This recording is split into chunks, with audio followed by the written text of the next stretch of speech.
Welcome, episode 1. Nakita tayo ng Pulag. Bali, dito yung pick-up station sa Altex 7-Eleven Jollibee. Yung ano dito, palatandaan, Victory Line. Yan. Kasi nung pick-up talaga nito sa MOA, Greenfield, tsaka Cubao sa Eton. So, mas maganda magbagyo ka muna. Matulog ka muna dito para di ka puyat sa biyahe.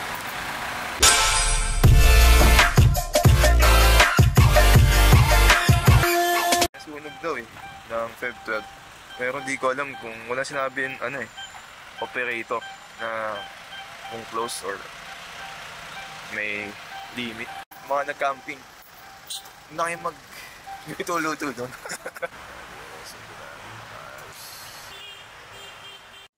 6 to 7 hours yung travel time from Manila to DNR office, Mount Pulag. Pero kung galing ka naman sa Baguio, saglit lang, 1 hour 44 minutes to 2 hours lang yung biyahe. Ito yung footage ko from 2 years ago. Hindi ako nakapag-record na bago ngayong February kasi naiwan yung camera ko sa van. Dito kayo mag-orientation dito sa DNR office. Pag-uusapan dyan na napaka-importante na huwag kayong magbubunot ng vegetation. Tsaka huwag po tayo magkakalat. Dun sa Camp 2, sa restroom area doon kasi damuhan lang din yun. Marami kami nakitang tissue doon. Pag nakita namin kayo nagkakalat, tutulak namin kayo sa bangin. Ganun. Adubo? Sinigenggeng?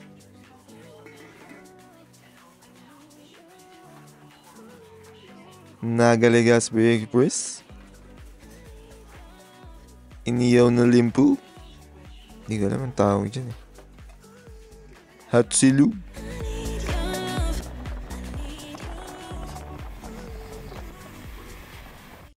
Two years ago, kasama pa namin yung idol namin si Mayan. Hindi na siya umulit nag-hike na, phobia na. 1 AM medyo mahangin na. Tapos gradually palakas yan hanggang umabot na kami sa summit. By 5 AM, sobrang lakasan ng ulan. Basang-basa ka dyan, pati brief mo, medyas mo, jacket mo. Ang mali ko dyan, hindi water resistant yung jacket ko.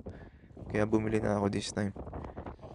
Tinapos pa rin namin yung trail. Medyo madulas, maputik, kaya doble ingat pag umulan. This time, 2 lang kami ni Neil mag-hike. Ito na yung second time namin sa Mount Pulag. Kaya sana magkakaroon ng clearing mamaya. Medyo tago yung tulugan natin. So kayo sa amin.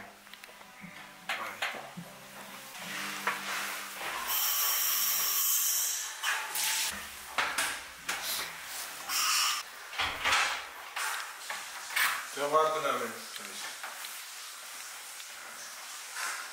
Dito. Yan. Ayos ng kama ko. Dapat guys, may plastic kayo minsan pag sa loob ng bag. Kasi pwedeng umulan. Guys, pag seaman ka, halata mo Kasi sanay ka matulog sa isang side lang. Dito lang natulog Halatang di nagalaw to Patayin nga ako ng view pare. Yung bintana. Yung view natin. Pare, mas maganda pa to sa view natin kahapon sa Baguio Sa Baguio, bubong Hindi yan yun. Oo, bubong na ibang tao. Okay lang yun, parang okay na yun. Kasi yung sinigang na Ilang piraso manok niya sa adobo Depende po sir, sa laki. Mga 3 ganun, 2. Adobo na lang ako. Sa bawang sinigang yung pwede mo bigay. Tignan mo naman yung kanin, Pwede rin yung kakaganon. Adobo na lang ako. Hindi rice. Parang pang tequila. After lunch, nag-siesta kami.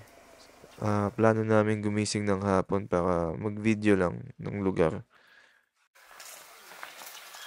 Palipad sana kami ng drone kaya lang wala din makikita. Kaya na pag-isip. Okay lang. Bili na kami ng magnet. Tara. Ano tayo magnet? Parang maganda nga Mas maganda pare. Tingnan natin. Ito Dalawin mo na. 5 na kaya? Dito okay yung burger sandwich dyan. Ang snacks. pag-usapan natin yung magandang preparation sa pag-hike sa Mount Pulag. Kasi yung iba medyo minamaliit nila yung pag-akyat sa Mount Pulag. Akala nila sobrang dali lang, sobrang easy. Kasi nga, yung easy trail, yung Ambangig Trail, ibig sabihin madali na kagad. Hindi siya ganun kadali. Lalo na kung first time mo umakyat ng bundok tapos Mount Pulag yung first time mo. Kayang-kaya mo siya kung merong ang active na lifestyle. Kung lagi ka nagja-jogging. Nung first time ko umakyat, hindi naman ako nagja-jogging, wala akong stamina. So, mas maigi na meron kang konting cardio para ma-enjoy mo yung hike. Pero mostly nag-hike sa Mount Pulag, kaya naman. At minsan aalalayan ka naman nung guide. Pwede naman magpahinga along the way. Tsaka huwag mo din pipilitin para safe ka. Kasi meron na rin mga accident na nangyari sa Mount Pulag regarding sa health nila. Tsaka napaka-importante nung tulog sa hapon. After dinner, tulog kayo ulit para hindi kayo haggard sa pictures.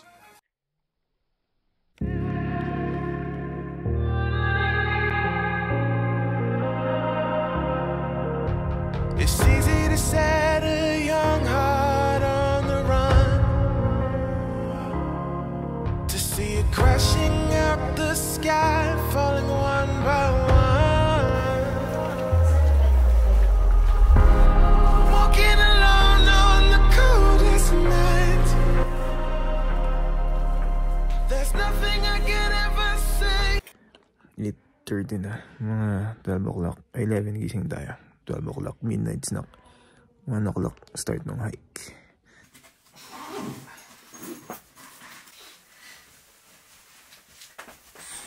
Uy. Pangalawang patong.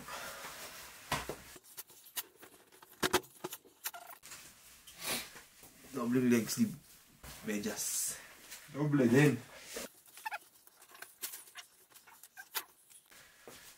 Doble yung medyas natin.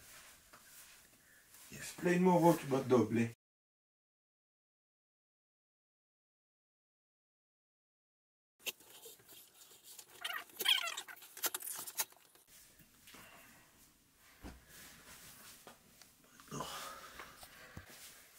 Tapos raincoat. Tsaka headlamp. Gloves. Yung bonnet. Yung jacket. Kumain na kami ng sopa sa baba. Yung pre-workout natin sa saging. Kahit anong hiking shoes, basta may Vibram.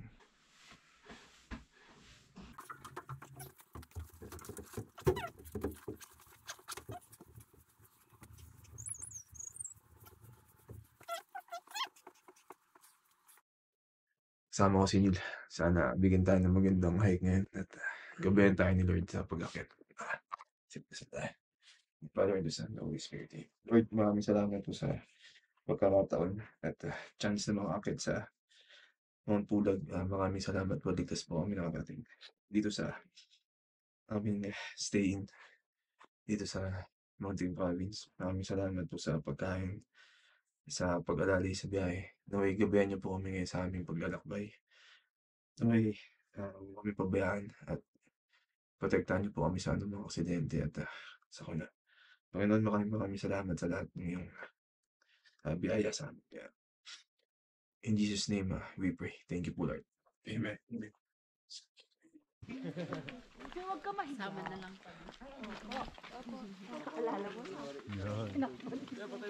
Ay, sorry. Kaya pula lang. Yan. Spirit flash.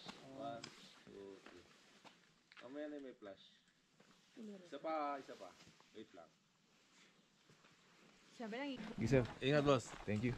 ikaw. Time check. Kasi Hana, 1 o'clock. mamaya sa Baguio meron. Dadaan yata dun eh. Wala eh.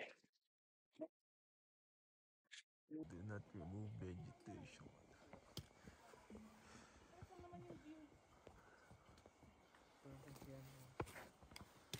First pahinga. Wait lang. 2.4K. Galing dun sa jump off point 2.4K. Share muna tayo. Ay, di. Sayang itong feather ko. Ayun, kitang-kita.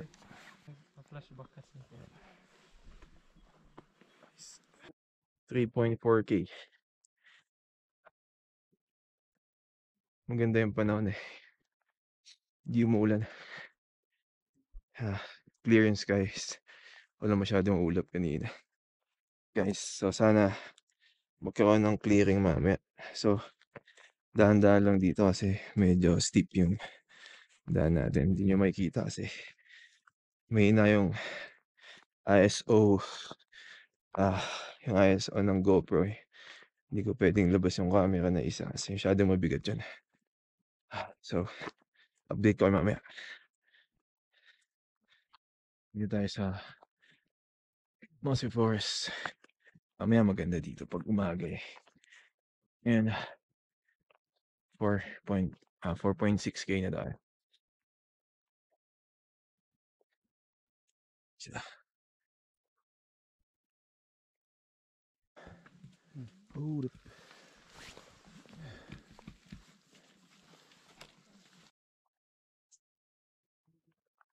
rest lang.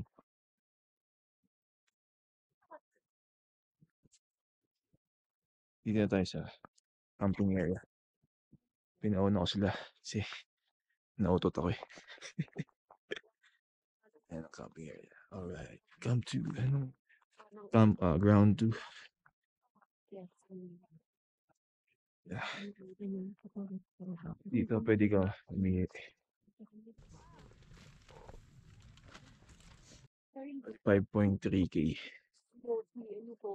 It's 5K lang. Come to. Nakasya tayo sa Camp 2. Check ko lang kung ilang K na tayo. Sa 6K na tayo. So, mahigit isang oras pa bago mag-summit from Camp 2. Baka marinig nyo ako. Bali, 5.9K na ngayon on the way to the summit. Camp 2. Kaya naman, buti hindi umulan. Wala ding hangin na malakas. Minsan, mas mahirap mag-hike pag malakas yung hangin, mas malamig eh. Lalo na pag may kasamang fog, medyo moist din yung lugar. Kasama ka lang doon sa magmo-moist. Basa ka din konti.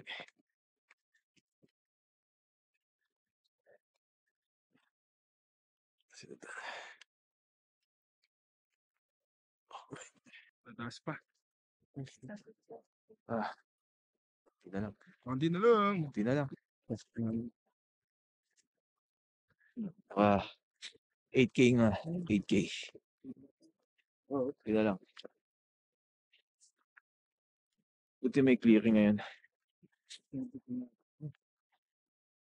Sabi sa'yo, dad talaga ka pare. 8.8K. Ito na yung peak. Yun ang galawin. Nakabalance yan. Sulit yung revenge yung goal. Nakabawi din. We made it, everybody. Ipakita din sa amin.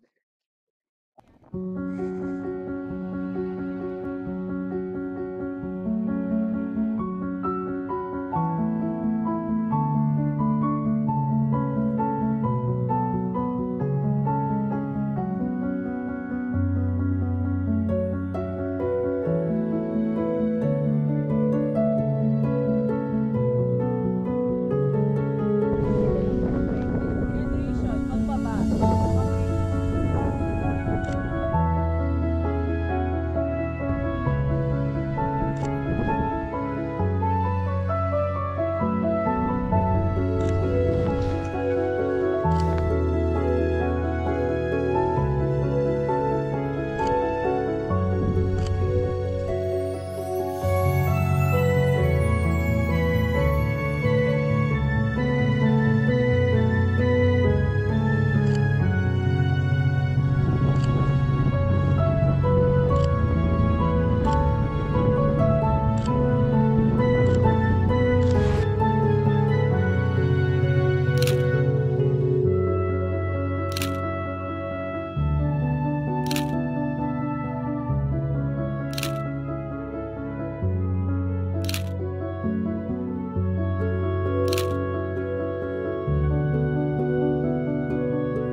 Yan.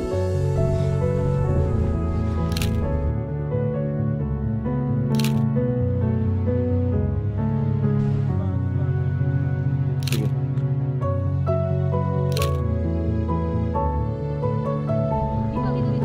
Talikod. Talikod. Yan. Naka 85 ako. Wait lang. Wait lang. Hold lang. Hold lang. Yan. Hold lang pa. May tao. Wait lang.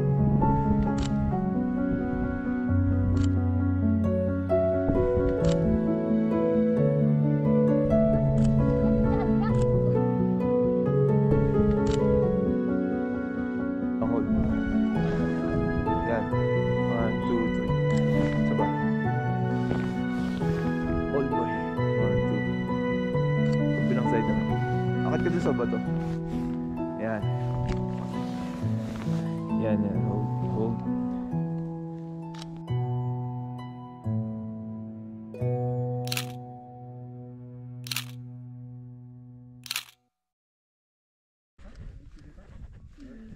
Ayun, gusto ko yung ganun. Yung lumagi. Nak ng bebe. Galing oh. Ang galing. Galing. Ang galing. Uy, ang ganda.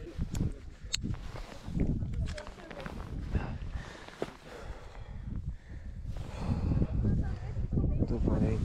Grabe pa. Cover pa.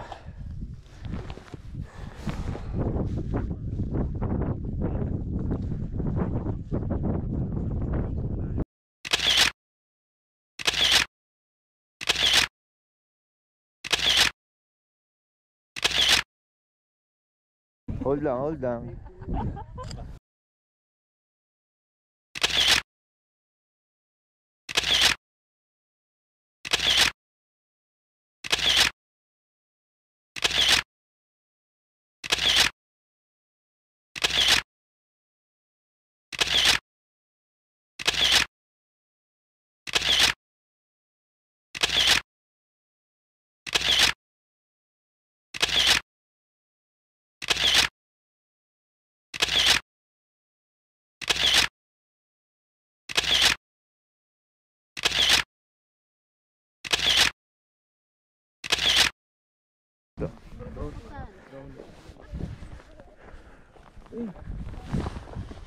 Sabit pa ta.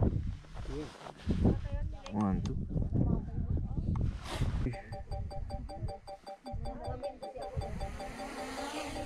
Home point updated.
Ilang steps na? 15k steps, 8.3k. So 6 hours na tayo nagdaling. Ano tayo? Feature tayo. Shoutout kay Nito.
Mel, kapitbahay ko yan. Baka ginamit niya yung sapatos niya. Punasan niya agad yan, pre. Ewan pare. Tapos di ba nag-hike tayo? Naalala ko. Kaya, baka hindi talaga para sa kanya yung hiking. Bumili ng gantong sapatos, pakita mo. Kaso wala. Feeling ko mga ano na yun. 2 years na hindi nagagamit, baka nagpupulbo na yun. Be, may space pa Sayang nga eh. Benta mo na lang, pre. Tsaka maraming laruan yan. Hindi niya nilalaro. Oo. Nalagay niya lang sa pader. Ano lang niya, dinidisplay niya lang. Pero mabait yun. Pero ang bait nun. Mabait yun. Huwag niyo sabihin ha. Baka mapanood niyo ito eh. Sa atin lang. Tsaka matindi lens nun, pare, sa amin. Shoutout pala kay Mayal. Sana nakakatulog ka may hindi. Shoutout, Mayal. Pakita mo yung sapatos natin. Paras pa naman tayo ng sapatos yan. Benta mo na lang, pre. Hindi mo nagagamit. Isang beses mo na naman nagamit eh. Sayang ba eh. Huwag kang gagastos pag di mo gagamitin. Si Mayal. So yun nga, yung si Mayal, yung tropa namin yan. First time niya nag-hike. Tapos yun na din yung last. Oo. First and last. Ginamit na lang yung sapatos dito. Pinutikan niya lang. Pinutikan. Tapos tinapon na. Pero ang matindi doon kasi talagang naiyabang niya sa amin yung lens niya. Oo. Nilabas niya eh. Nagulat nga ako. Kahit umuulan, nilabas niya, pre. Ang ganda pare. Ang ganda ng baksak ng araw sa lens. Iba talaga. Bibili nga din dapat ako nun eh. Kaya lang, baka magalit siya. Ayun ang ginagaya siya eh. Talaga? Oo, gusto niya siya lang. Buti di dati bumili Papaalam ako pero binenta ko eh. Papaalam ka muna. Ginudge ko masyado pero maganda pala. Oo, ganda naman. Gamit ko kasi ng Sigma Art. Pero nung nakita ko yung Samyang parang gusto ko mag-switch.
$16K.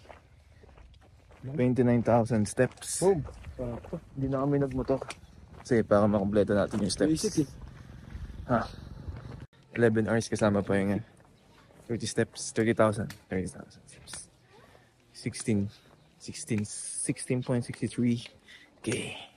30,000 steps plus. Welcome home.